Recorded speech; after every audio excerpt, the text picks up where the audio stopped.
Dear colleagues, dear ladies and gentlemen, good morning to all of you. My name is András Rácz. I'm Senior Research Fellow here at the German Council on Foreign Relations, and I have the pleasure to greet all of you in today's event and to thank you all for making it today here. Unfortunately, Dr. Christian Kaack could not make it today, so I'm substituting him in this role of greeting you all, and I'm also substituting in introducing our keynote speaker, Rear Admiral Christian Kaack. Unfortunately, Chief of the German Navy could not make it, but we are very happy to have Rear Admiral Kaack here. So without any further ado, please, sir, the floor is yours. Thank you very much. Ladies and gentlemen, as today's keynote speaker, I think it's still appropriate to wish you all and your families a very good Advent season with hopefully lots of good experiences and, above all, health, especially in these challenging times. Thank you for inviting me to this spot-on panel discussion on topics of interest not only to Germany. And I'm absolutely thrilled to be amongst such a distinguished group of experts, including Dr. Sarah Kirchberger, with whom I share some very good memories of conferences on Arctic issues and the South China Sea. My name is Christian Kaack, and since 25 October, I've been given the opportunity to serve alongside some of the German Navy's finest servicemen and women at Navy headquarters in Rostock as the Commander German Fleet. A thrilling experience, I can tell you. Ladies and gentlemen, if 20 years ago, on the occasion of a similar panel discussion, one of my predecessors had stated that 20 years later, cyber and space would become a military playground, migration would be used as a means of destabilization, little green man would be more threatening than the famous Avengers, a global pandemic would bring the world to a sudden stop, climate change would threaten people all over the planet, resources and the access to emerging sea lions in the Arctic would become a field of competition, China would be building artificial islands in the South China Sea, and a single damaged container ship in the Suez Canal could bring the world's largest automobile manufacturer to a sudden stop of his whole production. We would have definitely sent him to hospital for a medical checkup. But that's where we are now. That is how the world has changed in, let's face it, less than 20 years. At the Naval War College, we called that Welcome to the VUCA world, with VUCA being an acronym for volatility, uncertainty, complexity, and ambiguity. In my opinion, it describes quite well the characteristics of today's challenges. Ladies and gentlemen, our modern society's dependence on uninhibited maritime trade, the increasing role of critical maritime infrastructure in energy production, sea cables, and the importance of seaborne energy sources underline our vulnerabilities. The conflict in Ukraine, the behavior of China in the South China Sea, terrorist attacks and the internationalized war in Syria, just to name a few, challenge our Western model of democracy and the rules-based order. Thus, sustainable security and defense structures, as well as the strengthening of international maritime law, are necessary prerequisites for credible deterrence, conflict prevention, crisis management, and conflict resolution. Navies, by nature, provide our governments a flexible means to cover that range from military diplomacy to robust deterrence. At least it's better than putting a tank on the marketplace of another country. Sending a beautiful gray ship with smartly dressed sailors for a formal visit into a harbor sends a clear signal to your friends and your potential adversaries. And to give you an example, for most of my fellow citizen, German citizens, the South China Sea and the Indo-Pacific seem to be too remote and distant to care about. But Germany does not remain unaffected by the great power competition in the Indo-Pacific region. In preparation of and during the ongoing Indo-Pacific deployment of our frigate Bayern, we repeatedly heard concerns from our partners in the region. As China's neighbors, these nations feel actively threatened by an ever-growing Chinese Navy with over 350 units and its aggressive behavior. Provocation in territorial waters, and especially within the economic zones of our partners, happen almost on a daily basis. And also Bayern has been part of that game and had her experiences with little blue man or fisherman of the Chinese. And the growth of the Chinese islands in the South China Sea you can follow on Google Maps. Over there, the perception of China's role is different from that of the German mainstream public. Yes, China is an important trading partner and global competitor, but it's also a growing hegemon that is pushing into Europe with power and money and is actively putting pressure on the rules-based order. With Bayern down there, every single nation we visited and trained with was grateful for the open political commitment that the German government has shown to a region under pressure by sending such a fine ship. Again, a flexible means of foreign policy, relatively cheap, but with a tremendous outcome. Ladies and gentlemen, today the German Navy is regionally engaged, but globally oriented. It operates in support of the defense of the Euro-Atlantic area and in humanitarian crisis operations in the Mediterranean. It is required to confront unknown threats and risks and to flexibly adapt to new political requirements. A wide range that requires a maximum of flexibility. Future operations in the Indo-Pacific, the Arctic, or other crossroads of international trade are imaginable, but depend on the political will. The German Navy stands by for future commitments if called upon. And please allow me to close with one of my favorite quotes, and it's from US General George Marshall. It describes the ultimate raison d'etre of military forces. Military forces exist to deter, and if deterrence fails, to win. Thus, and we should never forget that, our driving factor for operating a fleet always has to focus on the latter.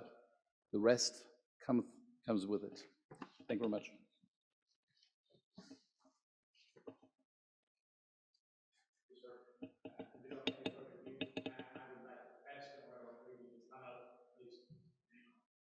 Thank you.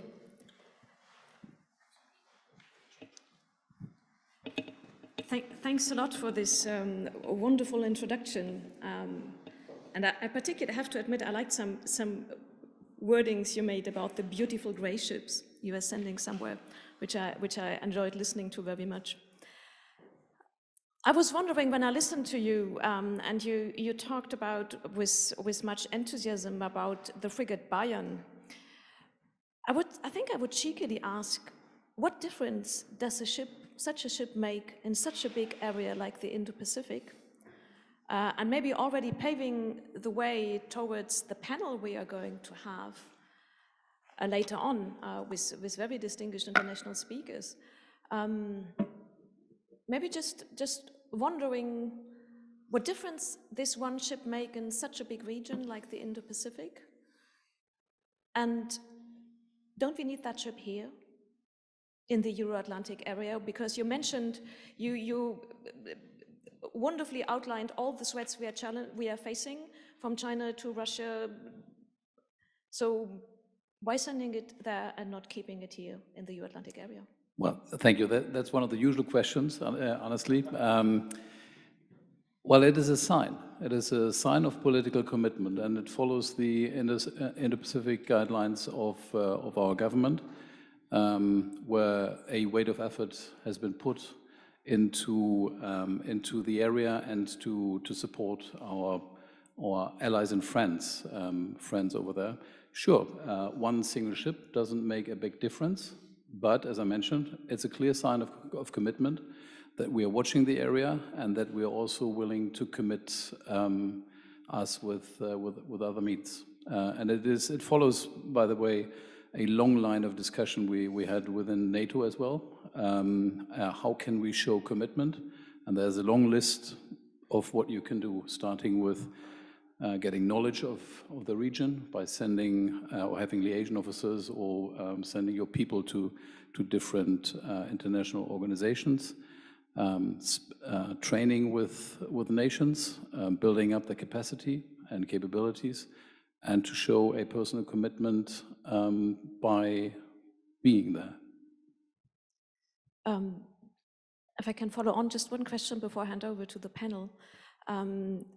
So then we have to do both Euro-Atlantic and Indo-Pacific as German Navy?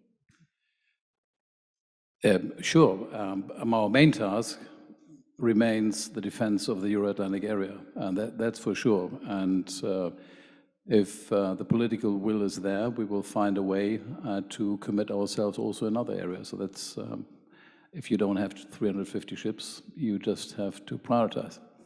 Can you remind our panel, maybe not the panel because they know that, but can you remind our audience how many ships we have in the moment in the German Navy?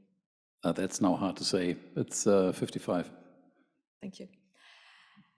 Thanks a lot for setting so perfectly the scene. And we actually thought we would, and you did that already, we would move beyond the current debate we have in Berlin, which is all about the coalition treaty. And we thought we don't shy away from asking the more strategic questions. And want to dedicate the panel, the next, or the kind of following debate, to the question Atlantic and Indo-Pacific role and responsibilities of naval forces, and particularly Germany. So what is Germany doing in the Indo-Pacific, in the Euro-Atlantic? What does Germany want? How do international partners see Germany's role? What do they expect?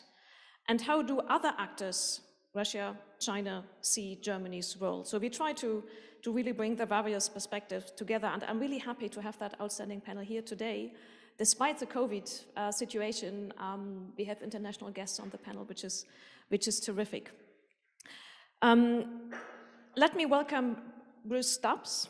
You are director at the Navy Strategic Division at the Office of the Chief of Naval Operations in the Pentagon. Then we have András Rácz, who's a senior fellow here at the German Council on Foreign Relations. And we have Sarah Kirchberger, who is head of the Asia-Pacific Strategy and Security Program at the Institute for Security Policy at Kiel University, near to the sea, I would say, on that panel. So thanks for being here. And I would suggest that each of you kicks us off with kind of 5 to 7 minute intro, and then I will follow on with question, and then we happily invite all the audience to come in with questions and comments as well. Bruce, would you like to start?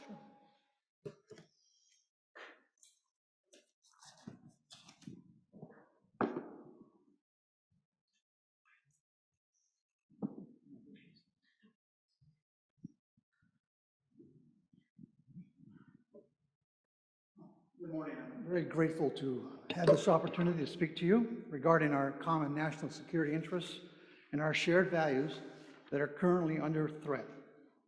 Germany and the United States both believe in the rule of law, democracy, free trade, free press, freedom of religion, and market economies. Both nations support the current liberal international system, which has led to an era of stability and peaceful economic competition. Free and open access to the seas for global commerce, which more than doubled in value between 1994 and 2019, has delivered the greatest expansion of international wealth in history. Our nations have sea-based economies. Let me repeat that. Our nations have sea-based economies, highly dependent on free and open access to the seas. And our nations understand that economic security is national security. Today, this international, liberal, rules-based system, which is the foundation of our economic security and prosperity, is challenged by the actions of the People's Republic of China and the Russian Federation. This strategic competition is not about country versus country, but rather it's about liberal democracy and a rules-based order which Europe has helped create and from which all nations benefit, versus nationalistic authoritarianism that seeks to subjugate democratic norms, suppress freedom, and use military force to achieve its national objectives. Simply put, China and Russia are seeking to destabilize the world order on which our prosperity and security is built. The PRC is a revisionist power that has a strategy aimed right at the heart of the free and open order at sea, while Russia is a destabilizing power that seeks to disrupt the international order and fracture NATO. The PRC seeks to corrode international maritime governance, deny access to traditional logistic hubs, control key trade routes, inhibit freedom of the seas. To enable its strategy, the PRC is vigorously growing and modernizing its military, with naval forces at the cornerstone of its efforts. The PRC's growing military power emboldens its increasing aggressive foreign policy. It uses maritime power to subvert other nations' sovereignty, militarize disputed features in the South China Sea, and assert maritime claims inconsistent with international law. In addition, China violates Uyghur rights, menaces its border with India, suppresses Hong Kong's democracy, conducts large-scale cyber attacks and intellectual property theft, threatens Taiwan, and pushes deeper into the South China Sea, attempting to cement control of an ocean historically considered part of the high seas. The PRC has also refused to accept the Hague Tribunal's jurisdiction in the dispute with the Philippines over developing various maritime features of the South China Sea. No nation should be permitted to create man-made islands for the purposes of converting the high seas into the equivalent of their own navigable lake. Yet that is exactly what China seeks to do. 10 days ago, Admiral Aquilino, the US Indo-Pacific commander, stated the United States and its allies, in response to China's increasingly military assertiveness, need to operate together more frequently and with a greater sense of urgency. Indeed, the current US national defense strategy prioritizes China as its pacing threat, and therefore it will occupy the bulk of America's attention. However, Russia also presents a challenge to our common interests and values. It has continued its military buildup in the Arctic, extended claims to the Arctic Ocean seabed, flown an unusual large number of nuclear bomber and fighter sorties near NATO's borders, conducted assertive naval behavior in the Black Sea, coordinated incursions into Japan's air defense zone, engineered Belarus's manufactured refugee crisis along the Polish border, and has recently amassed about 100,000 troops on its border with Ukraine. We are seeing increasing violations of airspace over both the Baltic states and the Black Sea by Russian aircraft. Russia's Solar Winds cyber attacks on the United States and the Norwegian Parliament last fall demonstrated their disregard for an international system that has brought peace and prosperity to so many.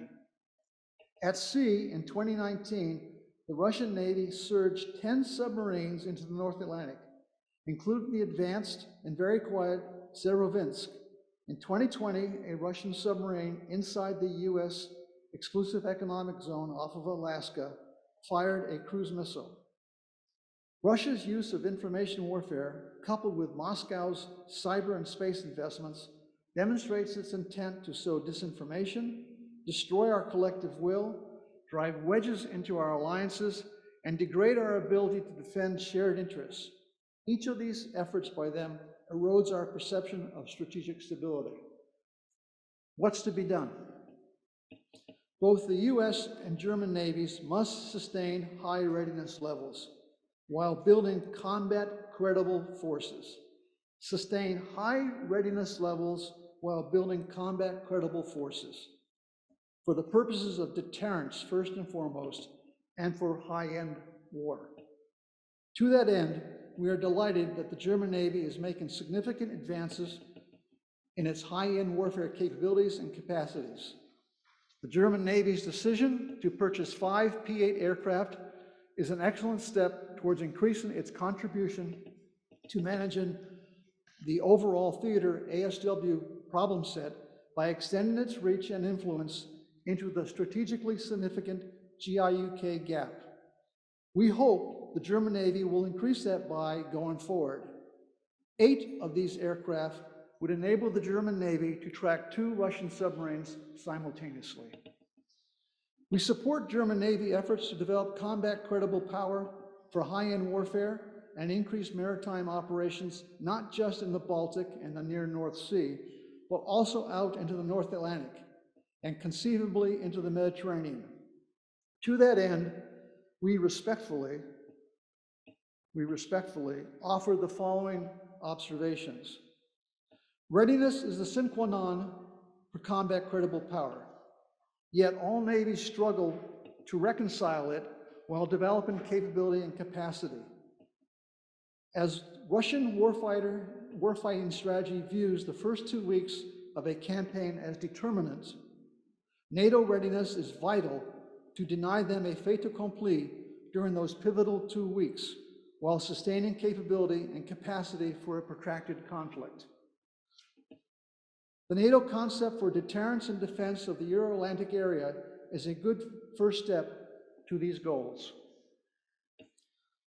Germany's partnerships for combat-credible power is a model. Your partnerships with the Netherlands and the Thales groups for integrated air missile defense shows other NATO navies how to achieve high-end capabilities in a resource-constrained environment. Potential next steps for this partnership could include a long-range BMD search and track capability and the evolution to a mid-tier interceptor such as the SM-6 to complement the new radar for the F-124 frigate class. Emerging technologies, partnerships between NATO navies, such as the diesel-electric attack submarine for Italy and Germany, will be invaluable. Expanding your submarine force by purchasing the Type 212 submarines in conjunction with the Royal Norwegian Navy is also very welcome. These investments increase the lethality, capability, and reach of the German Navy and our European allies.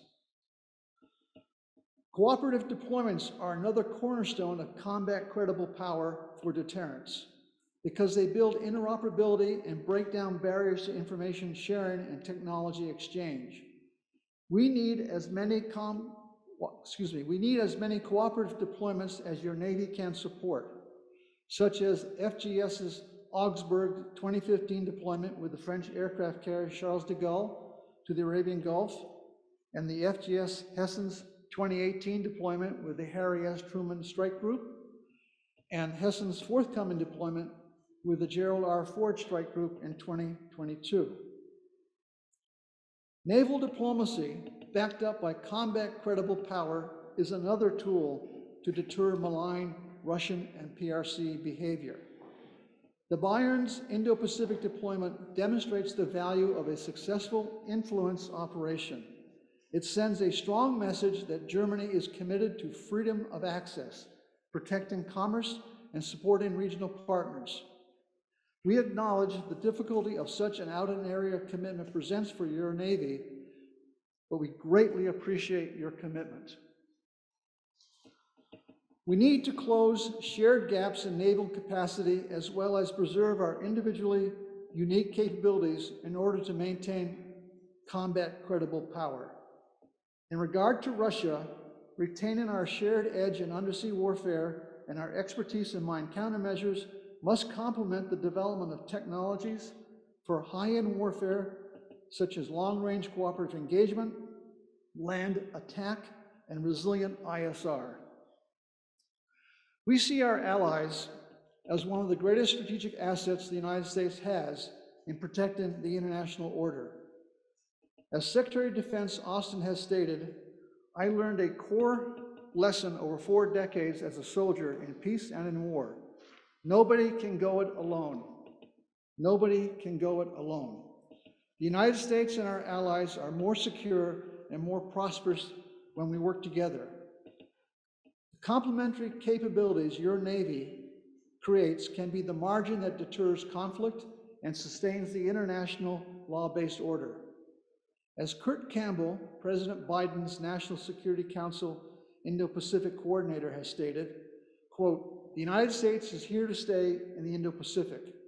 And we are going to defend and support the operating system that has been so good to so many for us over so many years. That system extends globally, and the German Navy is a key and critical partner to preserving it in both the Atlantic and in the Indo-Pacific regions. As we face complex challenges that span across our borders, our success will depend on how closely we work with our friends around the world to secure our common interests and promote our shared values. Thank you very much.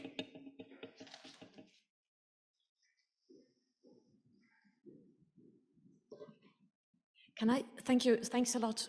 Maybe I can follow on with one question before handing over to Sarah. I was really grateful how clearly you outlined the threats coming both from Russia and China, and pointing to China as not only a political but also an economic, foreign policy and military challenge. And I would add a challenge in terms of undermining our societies. You also hinted at NATO, and I was wondering what role, given that we are talking or we are discussing currently a NATO, a new strategic concept, what is the expectation of the role of NATO in the Indo-Pacific? Because member states seem to be a little bit reluctant to go very kind of operational in that area. So there's a political reconnaissance or political awareness. But what should NATO do according to you? What should NATO's role be as an alliance that is so important for the US, as you underlined, in the Indo-Pacific? Well, as you know, I work for the US Navy, and your question really is more appropriate for the Office of Secretary of Defense for Policy, and what Mr. Austin, our Secretary. So I really defer to Mr. Austin and his staff in answering that question. I do have with me the defense attaché from the German embassy, the US Embassy in Germany, in Berlin, excuse me, and I'm sure she can provide you an answer to that question, but it's not for me to comment on what NATO's role is in the Pacific. I represent the US Navy. Of course, sorry. I can only echo my comments that we're deeply grateful for the Bayern's deployment. We recognize the commitment, we recognize what it meant to do that, and we also recognize the many good lessons that the German Navy and the US Navy learned from that deployment collectively. So there's great benefit, and I can only echo the Admiral's words that it sends a very strong political signal. And the signal, as the Admiral said, is more than just the presence of the ship. It's the whole of government, it's the whole of the German government, the whole of the US government, diplomacy, information, economics, all coming together to send a message that your malign behavior is not acceptable. We need to have a rules-based process to solve your confrontations, your conflicts, your disagreements with us. So we see great value, but I'm not in a position to comment on the role of NATO. But thank you for making that point so clear. I think this message and understanding how that this German operation is so much valued is really important for us to understand. So thanks a lot for that. I would like to add one thing. I stressed this in my remarks. Both Germany and the United States have sea-based economies. We depend on the open access to the seas. We cannot take that for granted. That access is under threat. And your security, our security, is tied to economic security. So all nations must be diligent in ensuring that the international rules-based order that we have is maintained. It's up to all nations to support this. This is not about country versus country. This is about democracy and freedom, good values, versus authoritarianism. I think that's a point we will certainly come back to in the debate, but I see that you're getting ready with your micro, so you give you a very quick point, because I know that Sarah and András are waiting, so please, very quickly. I don't want to take away all the time, without giving a clear answer to your question about NATO, I had the pleasure of briefing the military committee of NATO in 2016 about the very issue of China's behavior in the South China Sea, and breaking the international laws. And we built up well, different layers of what you could do without being involved as NATO as a whole, but going from verbal condemnation over getting more knowledge of the area, to helping your partners down there, and then showing commitment by presence. A little bit more, but I think you have a variety of options you can deal with, and to show that it is not acceptable that the rule of law is being replaced by the rule of the strongest. Thank you. That was really grateful for that reminder. We're going to the debate already, and we haven't yet finished with the statements, because I really wanted to have the American perspective and now the perspective a little bit more from the region, and then we finish with the kind of Euro-Atlantic perspective, if I might say. The Russian perspective, even clearer. So I would like to ask you, Sarah, to take over. Thanks a lot, and then I'm sure we come back to the role of NATO and the German Navy. And I hand over to you. Thank you.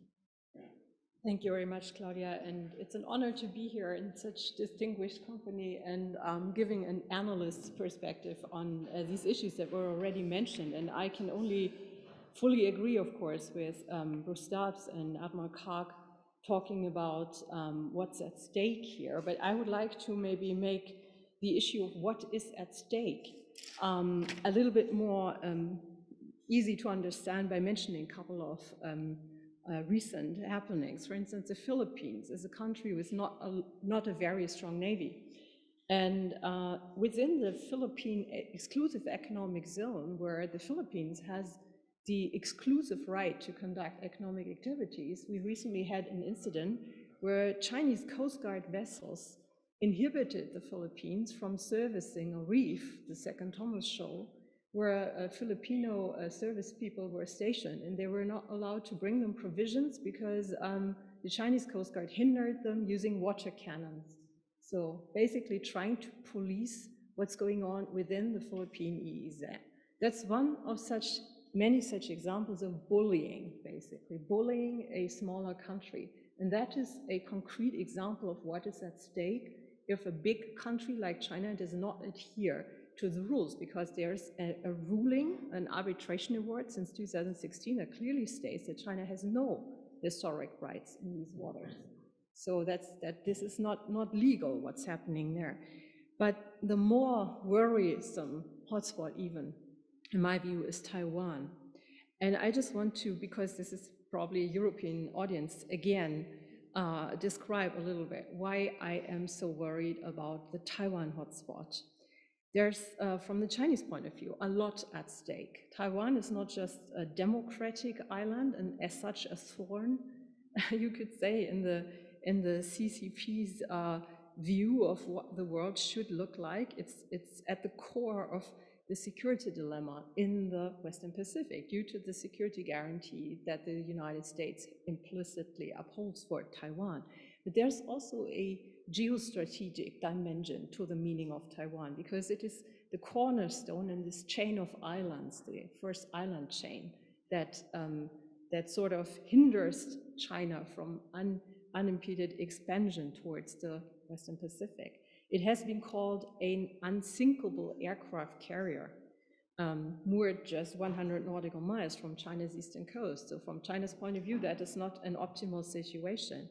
And it has also been called a sea fortress recently by Taiwan's foreign minister, Joseph Wu. A sea fortress in the sense that it is one of the key means in the event of a conflict with China to contain Chinese military power. So this describes a little bit what is at stake from the Chinese point of view. So Chinese maritime strategists have for a long time argued that without bringing Taiwan under Chinese control, China will never amount to an actual great sea power. And they have reiterated that point again and again. The Japanese Deputy Minister of Defense recently said that Japan expects to be part of a conflict should this happen, should an invasion attempt on Taiwan actually happen, because of the proximity to Okinawa. For tactical reasons, the Deputy Minister said Japan expects China to attempt to take Okinawa because they would need control of Okinawa to be successful in an invasion of Taiwan. Australia has also recently made clear that Australia expects to be part of such a conflict scenario if it should happen. So this is important for Europeans to realize that any actual conflict over Taiwan would not be a small, localized, little war that the rest of the world would have nothing to do with or could choose to just ignore.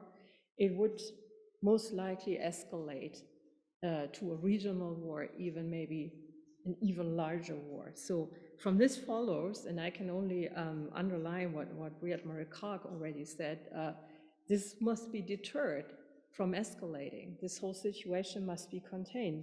It is not an acceptable scenario to see a large war erupting over this. However, we see a lot of attempts by China to change the status quo and to escalate just below the threshold of warfare. And that is what we have to deal with. We have to think about how can we signal to China in particular that we will not just be neutral and stand by. So basically this is a similar situation like having a bully on the schoolyard. So what can you do when a bully terrorizes smaller children? Being neutral, not acting, is actually tantamount to siding with the bully, and that's what we need to be clear about. Siding with the bully is not what we should strive for, but what helps against any bully is showing solidarity with those that are bullied.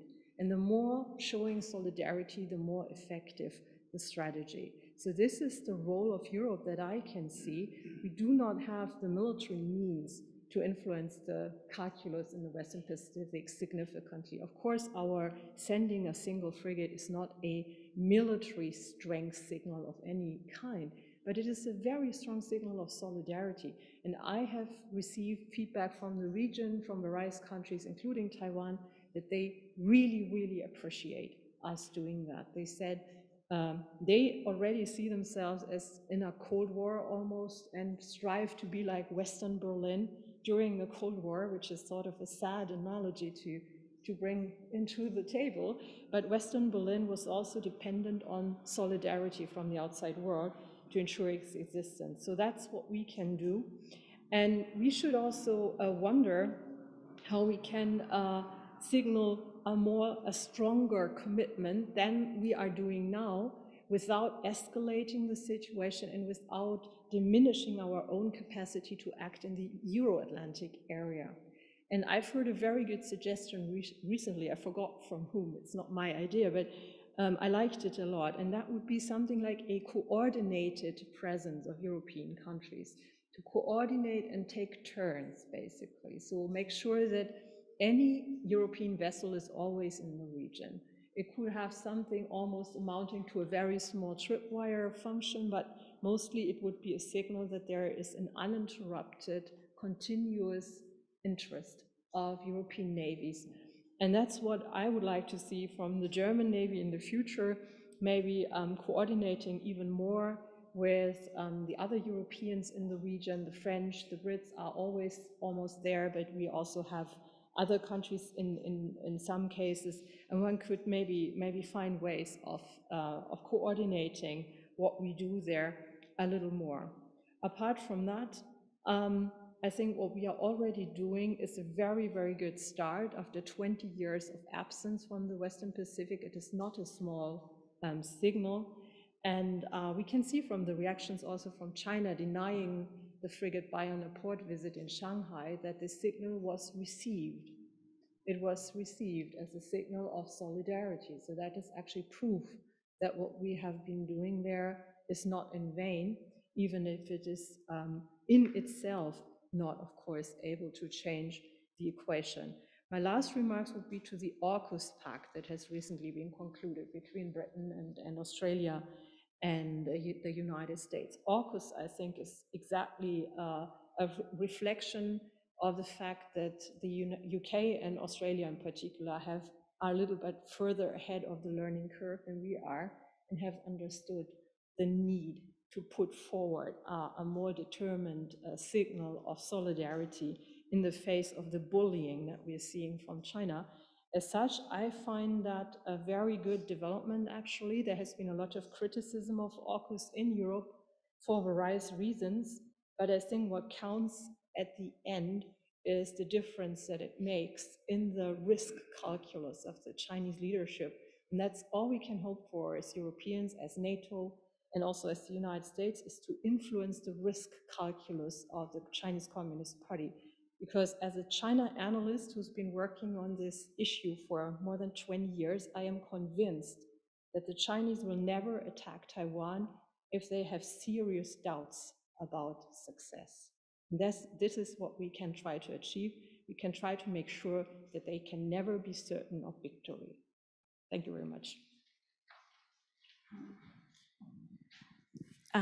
Thanks a lot, Sarah. And I take 3 points from what you said. I really like the point of the bully on the schoolyard. So we really have to make sure that even if one ship doesn't make a big difference, we show solidarity, and that's a very strong signal. I think that picture really kind of stays in your mind, that we need to team up with our partners in the region. I would like to come back later in the panel debate on the idea of a coordinated presence of the Europeans in the Indo-Pacific, because that didn't really work in the past. So that's probably quite a challenge to do in the future. And the last point on which I would just ask one question as I did with the previous speakers, you were pretty positive about AUKUS, but in the same time, if you think about Germany, we really like to act in institutional frameworks. And AUKUS is all what is worrying in terms of the future of alliances. It's small, it's volatile. It goes beyond the typical institutional structures like the EU and NATO, in which Germany likes to act.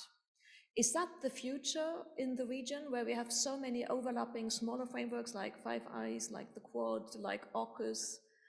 Is this how cooperation is going to work in the area? And then where does Germany fit that? Well, I think it may be a particularly German thing to always be wanting to do everything in this very large multilateral frameworks. And whether that always is easy to do and brings actual results is another matter, because in a multilateral framework where you have 30 nations having to agree unanimously on what is to be done, it can be very hard to find an outcome that actually works in a timely manner. So personally, I'm not actually of the opinion that is always the best approach. So find smaller coalitions of the willing, to borrow this infamous word, is perhaps in the face of an urgent threat that needs to be addressed, a better and more practical solution. I don't think AUKUS undermines NATO or undermines any other framework. It's just some countries feel a stronger need to act and to make a strong commitment. And it's not an accident that it's countries that have in the past had the experience of fighting together and sacrificing a lot for each other. As one British commentator said, blood is thicker than Bordeaux. That was not very polite way of putting it, but I think very telling. It's interesting he said Bordeaux and not any other wine, but so that was a kind of clear statement, or kind of clear statement in favor of smaller coalitions, which I like, in that clarity a lot. We would now move over to Russia, if I might say, and I would like to ask András, senior fellow here at the German Council on Foreign Relations, to take over. The idea we had in mind when setting up that panel was really to have the Indo-Pacific perspective and then the Euro-Atlantic Russian perspective. So I'm really grateful to have you here, and hand over to you. Thank you. Thank you for having me here. And if one has to speak under time pressure, my usual solution is that I speak really fast. So just slow me down if you feel that it's necessary. Here, in my remaining basically 6.5 minutes, I'd like to say a few words about the current state of Russia's naval power, the role and place of naval power in Russian strategic thinking, and then say a few not that optimistic words about the trends we see here. When it comes to the current state of Russia's naval power, one needs to see that there are several factors that constrain the development of this naval power even in the long run. In terms of hardware, in terms of large surface combatants, they are still largely defined by the Cold War heritage, and we will see that they are not really able to change that decisively. When it comes to the financing, the Russian Navy has been consistently, at least the surface part of the naval power, has been consistently a loser in the budgetary debates. Usually when it comes to the money allocated for naval developments, usually the submarine force is the one who wins, not that much the surface fleet. And also the priorities of naval power in Russia's strategic thinking, you all know it much better than I do. Recently, the Northern Fleet has been upgraded to the level of a separate military district starting from January this year. However, this is not about the increasing importance of naval power. This is about the increasing importance of the Arctic. And if we go into details how Russia is militarizing its own far north, we will see that it's largely not about surface combatants, it's about something else. And Russian Navy has long been under a double technological pressure, kind of a constraint. One of this technological pressure, of course, is the Western sanctions. Ever since 2014, Russia has been losing access to Western technology, which is affecting Russian military industry as well. Dear colleagues, the number of those Russian weapon systems for which they need Western technology is above 600. We're not talking here about individual weapons, we speak here about whole systems that they are not able to produce without Western technologies, and then they need to go back basically to old Cold War platforms. This is what's happened to the fifth generation bomber. That's why the fifth generation fighter project was scrapped. This technological pressure is there. I mean, a whole class of frigates could not be completed because they did not have the engines for those frigates. And thereafter, they tried to experiment with Chinese engines, and then the whole thing really didn't function well. So there is this technological pressure, I mean, lack of access to Western technology. And the second thing, when it comes to surface combat and surface power, dear colleagues, the loss of access to Ukraine's shipbuilding capabilities. Because the largest shipyards of the Soviet Union were the Nikolaev shipbuilding complex, actually 3 major shipyards in Nikolaev, Ukraine's Nikolaev. All the large Soviet surface combatants were built in Nikolaev. Russia doesn't have access to those facilities anymore, and this is not going to change. The result, together with the budgetary pressure, together with the technological pressure, together with the changing priorities of the Kremlin, the result is that Russia's force projection capabilities are really, really limited when it comes to naval force projection capabilities. The sole aircraft carrier, the Admiral Kuznetsov, after performing the way it performed in Syria, has gone to major refurbishment. We all know the accident that happened to the Kuznetsov. It's unlikely that that ship would ever be seaworthy again anytime soon. And of course, Russia has fantastic plans about building new aircraft carriers, but those are more fantastic than plans. So actually, if one looks at the drawings and the project documentation, I really not expect those ships to sail anytime soon. Plus, when it comes to manning, to manpower, it's increasingly it's less and less attractive for able-bodied Russian men and women to serve in the naval forces. They have a growing shortage as well of manpower. So all in all, and one more thing, they have a shortage as well of cargo ships. If you look at the details, how they supplied the Syria operation, basically the so-called Syria Express, they were hiring everything that was able to float on the Black Sea and the Aegean Sea and the Mediterranean Sea in order to secure the supplies necessary for the Syria operation. This was massively outstretching their capabilities. It's not really visible that Russia would be able to upgrade that anytime soon, any decisively. So what are the priorities? As far as it can be reconstructed from open sources, because as a researcher I work from open sources, the priorities, to a certain extent, either go back to, or partially go back to the Cold War priorities, or they never changed. First and foremost, to develop and protect the nuclear submarines. Develop and protect the second strike capabilities. So instead of ambitioning to have a large number of surface combatants that would wave the flag of Russia all around the globe, this is not the objective. And the objective is to protect and operate and develop the nuclear submarines and thereby preserve Russia's second strike capabilities. When it comes to the surface combatants, because the larger units are increasingly worn down, shortage of problems with maintenance, problems with resources, problems with technology, Russian Navy is increasingly transforming its surface units into something increasingly regional, increasingly territorial. So they concentrate more on the green waters, concentrate more on the waters around Russia. Of course, they have nice operations sending the few remaining large surface combatants all around the globe to wave the Russian flag, but they're hardly able to do anything else than waving the flag. Most of the resources are dedicated to smaller units, more mobile units with a higher level of maneuverability, survivability.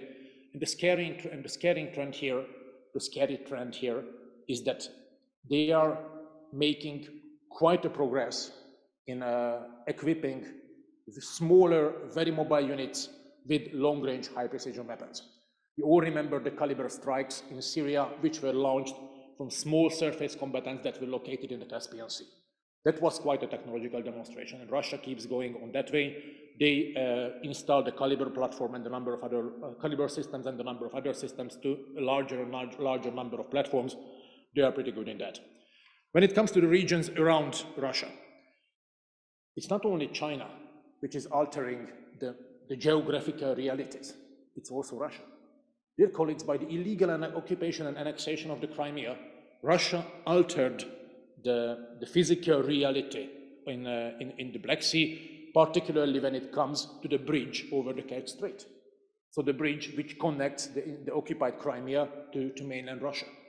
You all remember the conflict when Russia basically captured 3 Ukrainian military ships which tried to go through the Kerch Strait. Simply the piece of physical infrastructure, I mean the bridge there, it seriously limits the freedom of shipping on the Kerch Strait, and Russia is regularly using the bridge and the new rules it introduced about shipping under the bridge to basically choke Ukraine's ports on the Azov Sea. Both the 2 main Ukrainian ports on the Azov Sea, Mariupol and Berdyansk, these are important places, I mean, export ports for Ukraine's agriculture and industry. Industrial products go out from Mariupol, agriculture goes out from Berdyansk, if Russians let the Ukrainian ships in and out.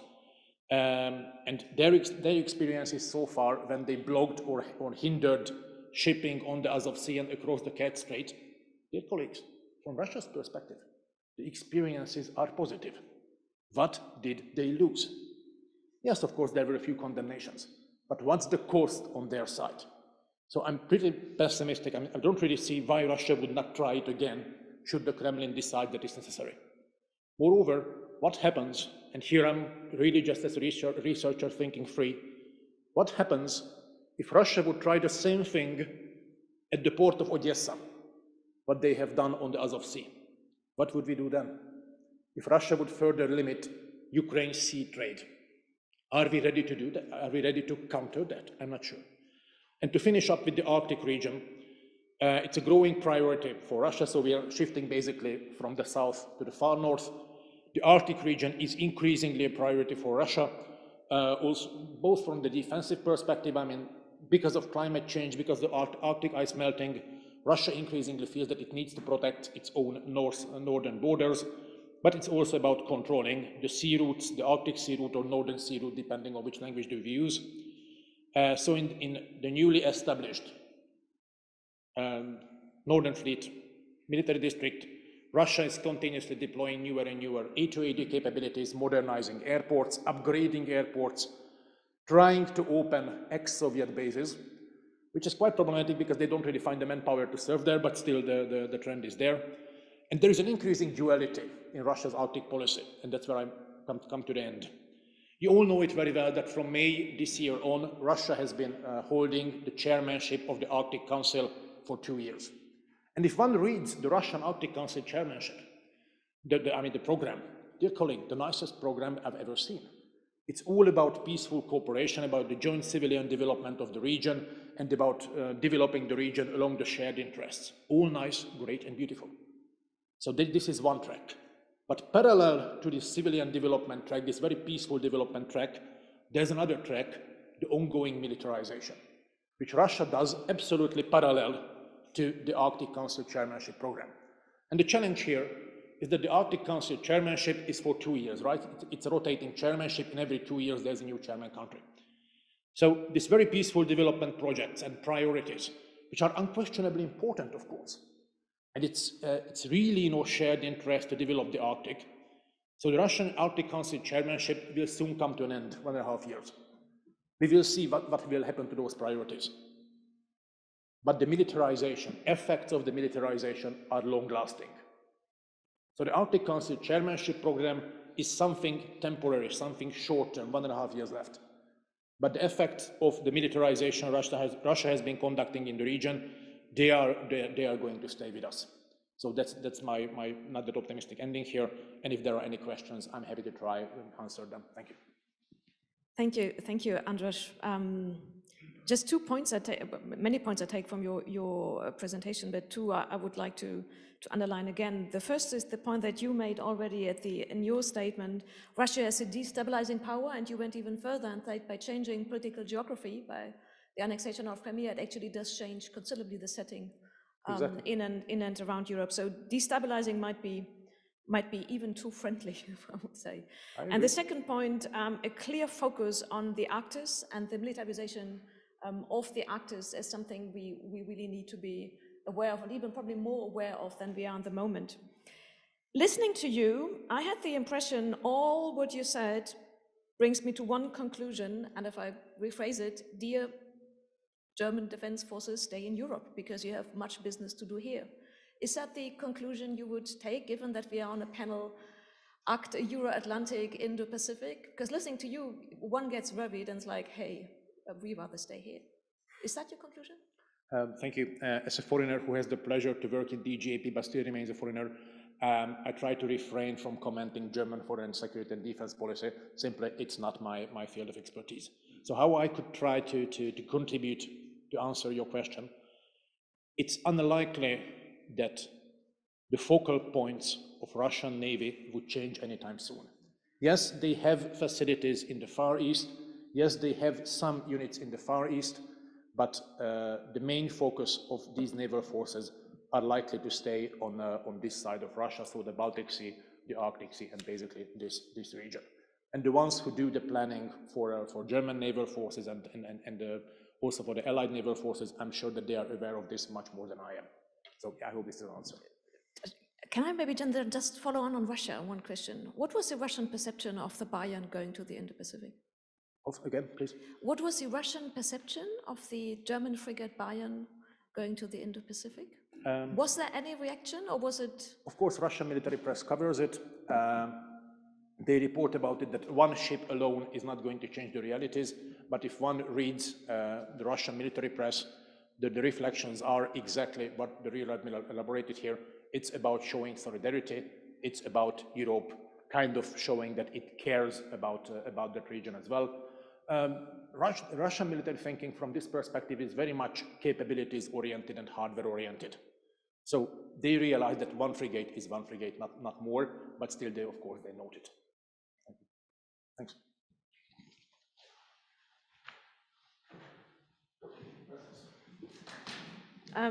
Thanks a lot.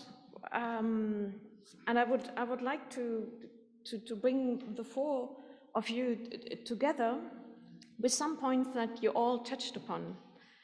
And to a certain extent, you all said it's important that we focus on both security threats and kind of the theaters, the Euro-Atlantic. András perfectly outlined why we should worry. Sarah perfectly outlined, and all of you, why we should worry about the Indo-Pacific. But I would kind of wonder, looking also at the European defense budget and our own defense budget, we have ending resources.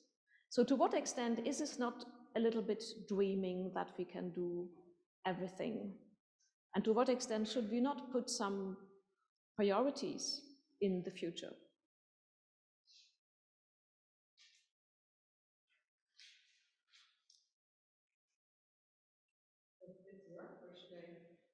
It should work.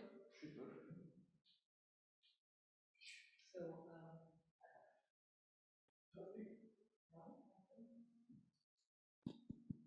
now I think it works.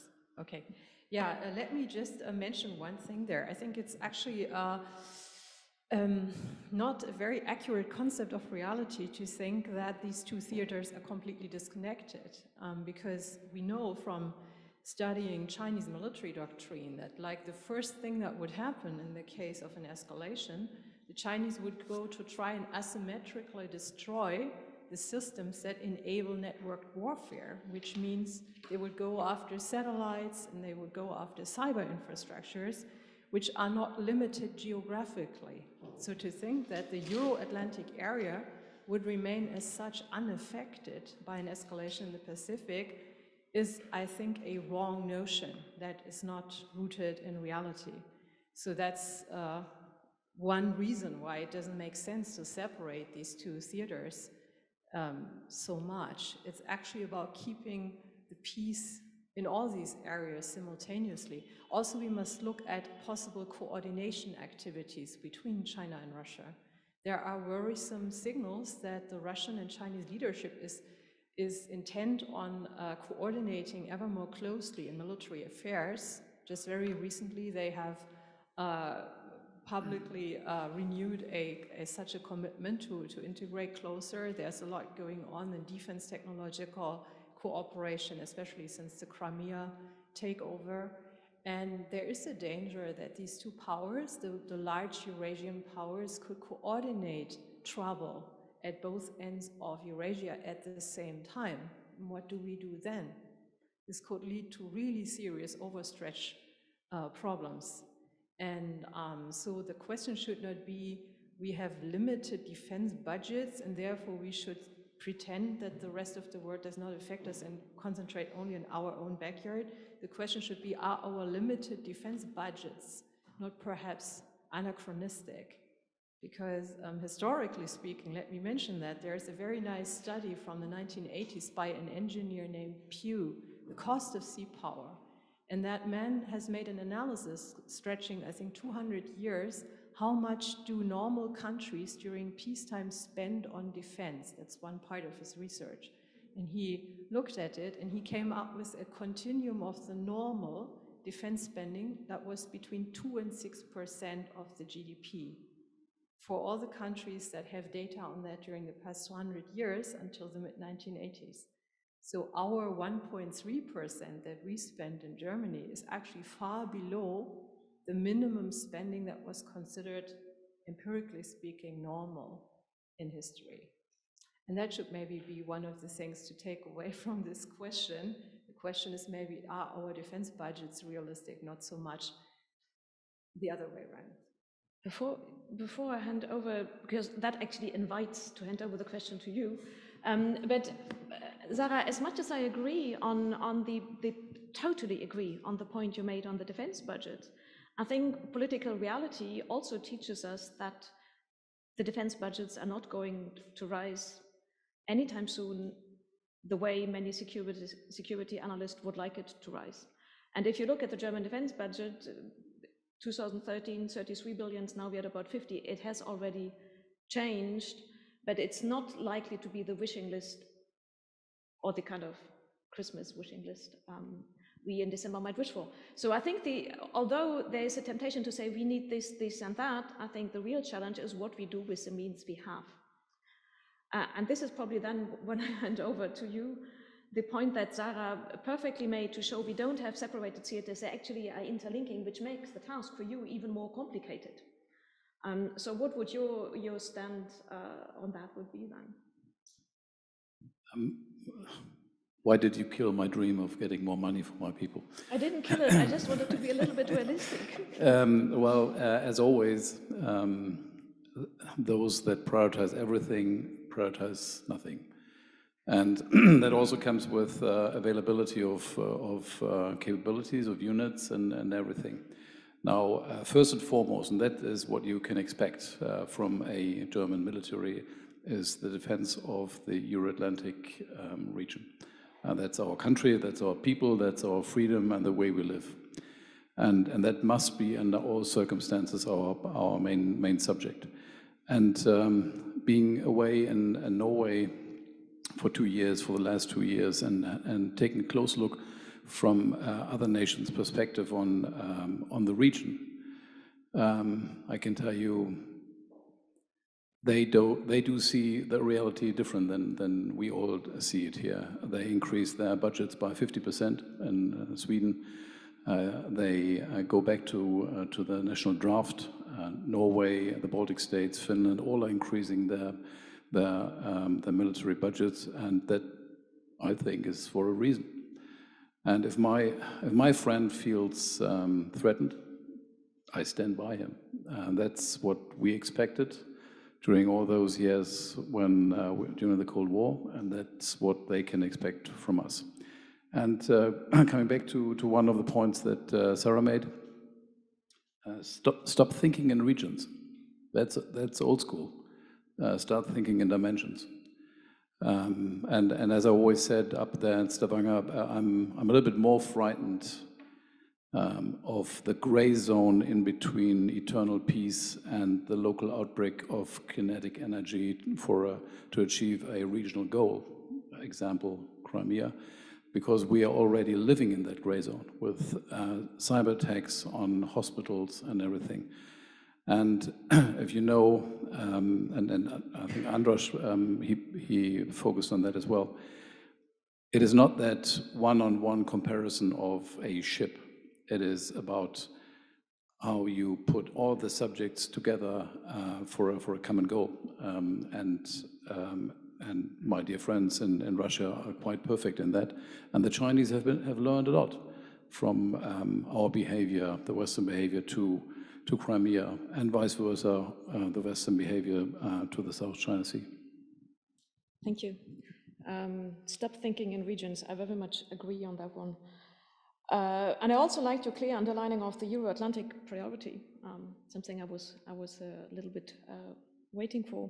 I have one more question to the two of you, because something that came up in the debate was this idea, if you have that kind of priority, deterrence and defense in the Euro-Atlantic area, and in the same time, the idea is to have, without weakening that Euro-Atlantic area, having always a European presence in the Indo-Pacific, in various groups, like, for example, now that ship was going with the British Carrier Group. Is that something that sounds kind of attractive to you from a US perspective, and then attractive to you, András, from your kind of regional perspective, if I might start with you? Is there something where you see it's a strong signal of solidarity, where you would see a European contribution? I don't think I understand your question. Could you? Sarah pointed to the idea that has been around in the debates for a while, that a strong signal in terms of signaling solidarity with the partners in our region, in the Indo-Pacific region, standing up to the bully in the schoolyard, would be to always have a European presence in the region. One ship, for example, Germany or French or British or Dutch presence. Would that be something that would sound attractive to a US perspective? Yes, as a generalization. But in the reality, strategy, the essence of strategy is setting priorities.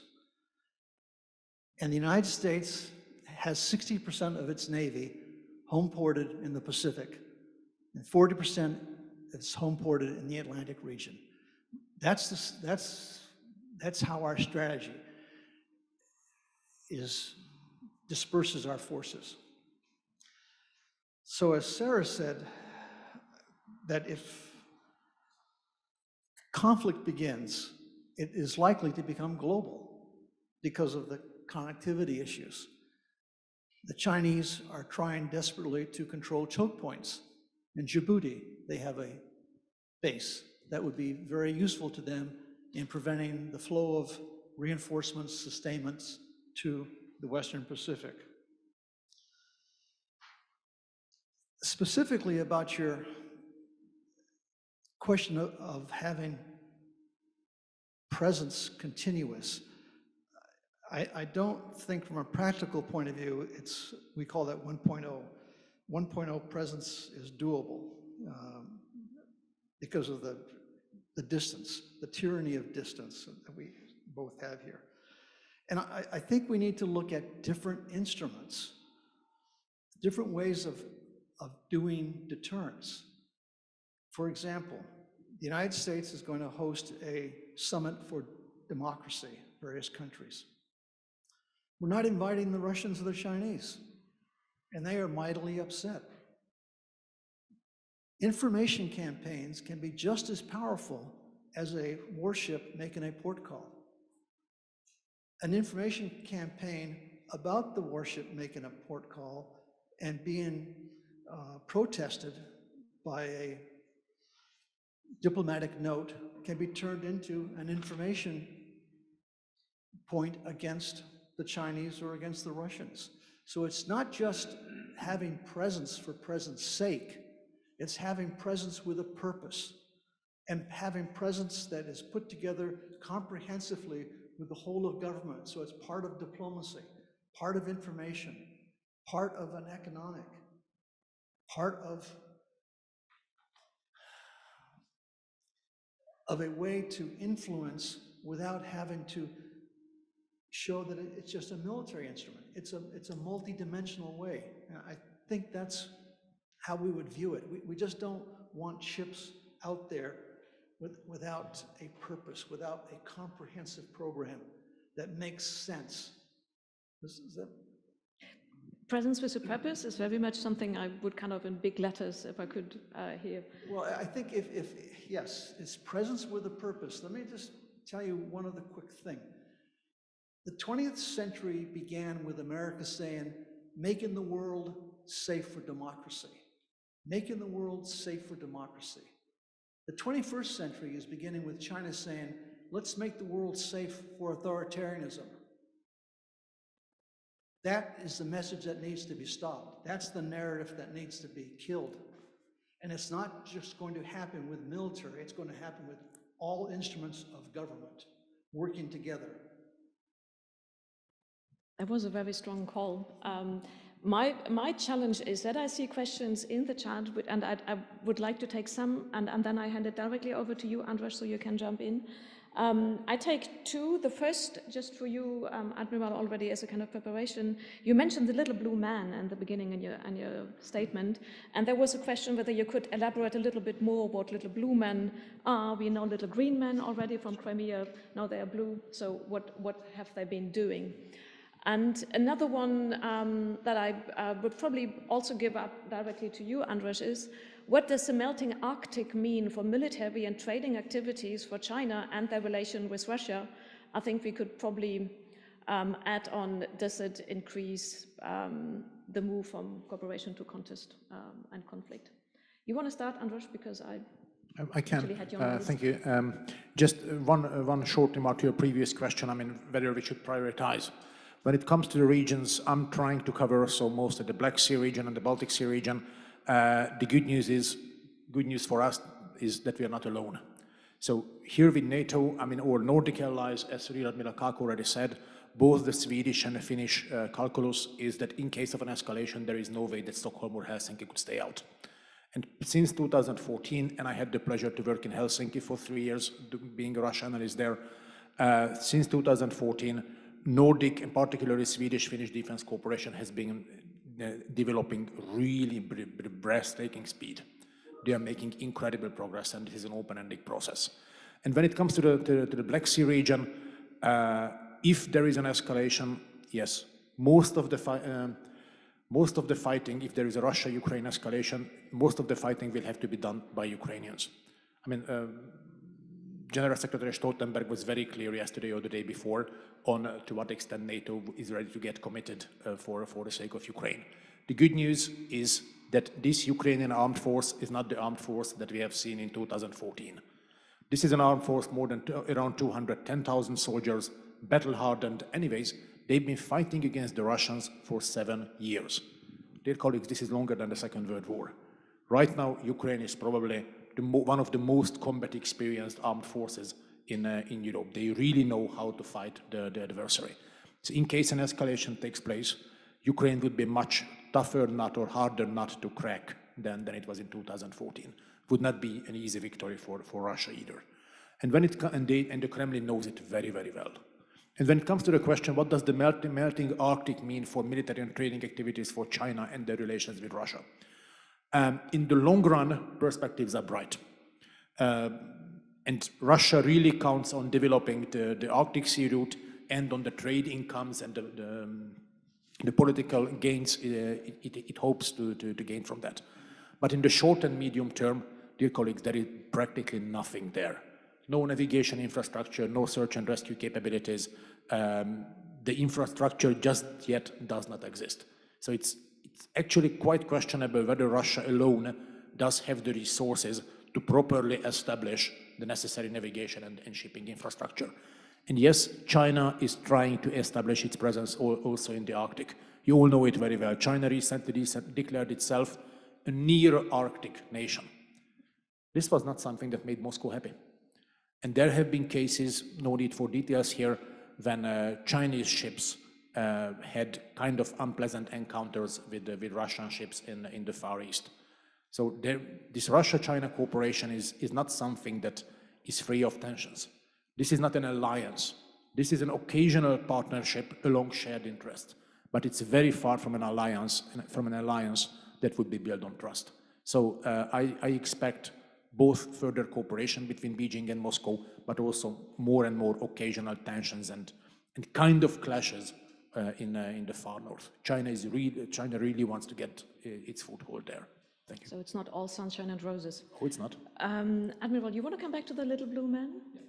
Without going too much into detail of the incident itself, little blue man is an analogy to the maritime.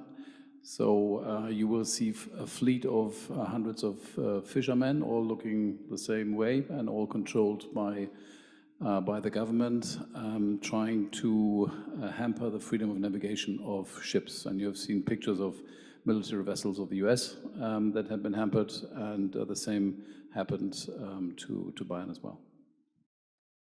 Thank you. We have some minutes left, and I would do a kind of last round to all four of you with asking you one question, because we spent 1.5 hours on the importance of naval forces, on the importance of better understanding that space as one space where the democratic authoritarian rivalry is actually fought or decided. So I was wondering if you would look in the future, or if you would kind of take a step back maybe, and I know it's all kind of speculation, but what kind of conflict you fear, or what thing is a conflict we need to prepare for? Again, it's a question where we could just think about. There's nobody who will check 5 years later on whether we got it right or got it wrong. But for our public who wonder, okay, we talked about Russia, we talked about Indo-Pacific, we talked about Euro-Atlantic, China, little blue men. What is it where you think this worries me, this is a crisis I think we should prepare for? Is it Taiwan? Is it little blue men? Is it an accident, a miscalculation? What, if I overstated, what keeps you awake at night? Yeah, please. Well, for the military, it's easy and expensive, but we always prepare for the worst. That provides you the flexibility you need to counter anything that could come up on the horizon. For that, you need foresight and knowledge of regions and dimensions and clear analysis, and then you can set your priorities. Thank you. My short contribution is, Russia, Ukraine. And in the past 7 years, we have misunderstood Russia's policies and priorities about Ukraine so many times that, and I could really go into details, we just don't have that time for that. We really shall maintain the highest possible level of awareness on what Russia is preparing right now, particularly starting from the middle of January, when climate conditions would already again be suitable for larger operations. Because the year 2022 would be ideal for Russia, also from domestic political perspectives, to do something really big in Ukraine. That worries me, actually. It's quite different from the previous years. 2022 is when the 2024 elections are not yet close. Europe is divided with changing German government, with French elections coming. from Russia's perspective, this would be an ideal year to do something, something quite ugly. Thank you. That's a clear warning. First of all, I'd like to say that we shouldn't worry about, we should have good sleep well at night. We should be concentrating on Russian and Chinese not sleeping well at night. And that's Mr. Mattis's attitude, and I think his former Secretary of Defense had the correct attitude about that. We have great confidence in the capabilities of our allies and the capabilities of the U.S. Armed Forces. We also respect the capabilities of our adversaries. That said, the most pressing concerns, I would say, are the fait accompli. A smash and grab against Taiwan, a smash and grab against the Baltic states, where it's just an incursion for 20 kilometers, and then a statement of let's have negotiations. That could be very destructive. So as I mentioned in my remarks, the first 2 weeks of Russian operations are determinant. The first initial attack on a Taiwan scenario would be determinant. Those are concerns, but as the Admiral mentioned, it's the gray zone where we're really going to be probed and have the interactions. The naval forces are at sea. Naval forces are interacting with the Chinese and the Russians on a day-to-day basis. Armed forces are garrison. They do not interact with the Russian forces on a day-to-day basis. The Navy does. And the Russians, especially the Chinese, are using proxies like their Coast Guard, their fishing militias. They're manned by naval personnel. And they use those, as Sarah mentioned, to subvert the Philippine government. It's that type of scenario, confrontation, the contest, and the so-called gray zone that will be what we're going to deal with on a day-to-day basis. And lastly, in the Baltic, we have Kaliningrad. Well, are we going to see a Mediterranean version of Kaliningrad with Syria and the Eastern Med? That should be of concern. So, in summary, the description of the Russian naval threat was just spot on, very accurate. We're concerned about their submarine and their long-range weapons. They're getting quieter. And so we're concerned that we have sufficient forces to deter in Europe and sufficient forces to deter in the Pacific. And that means a grand strategy of the Western world navies. And where we're not trying to all do all the same things, that we're specializing in the area of our operations. A grand strategy. That's quite homework, I would say. Sarah, please. Well, as someone who's from a Finnish family that fought for Finland's freedom during World War II, and someone who spent their Chinese language studies year on Taiwan, I have cared for a long time about both these theaters. And what keeps me awake at night is actually, until very recently, the ignorance and disinterest of the continental Europeans, because it really gave me the fear that we might be sleepwalking into conflict, being caught wrong-footed, unable to influence the situation. That was my fear for a very long time. I'm now beginning to see a change, which I think is very necessary and very welcome. And let me just add one more thought to the utility or non-utility of European naval forces in the Western Pacific.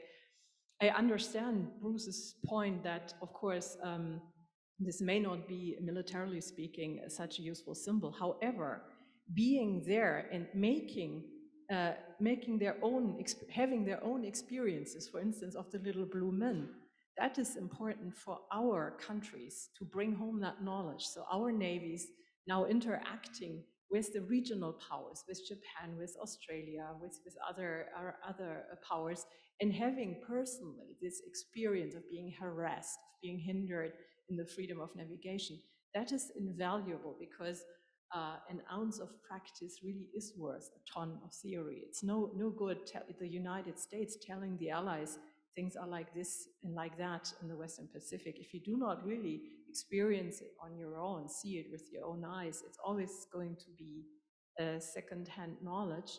And this is, I think, what can make a crucial difference in bringing us up to the present status, and maybe enhance our ability to have better foresight, have better ideas of how to proactively react. Because if we're looking at the security crisis engulfing Europe at the moment, whether Poland, Belarus, whether Ukraine, whether the pandemic, all of that shows us that we are really, really bad, have been really, really bad at acting proactively in securing our interests. We always react to what others dish out to us.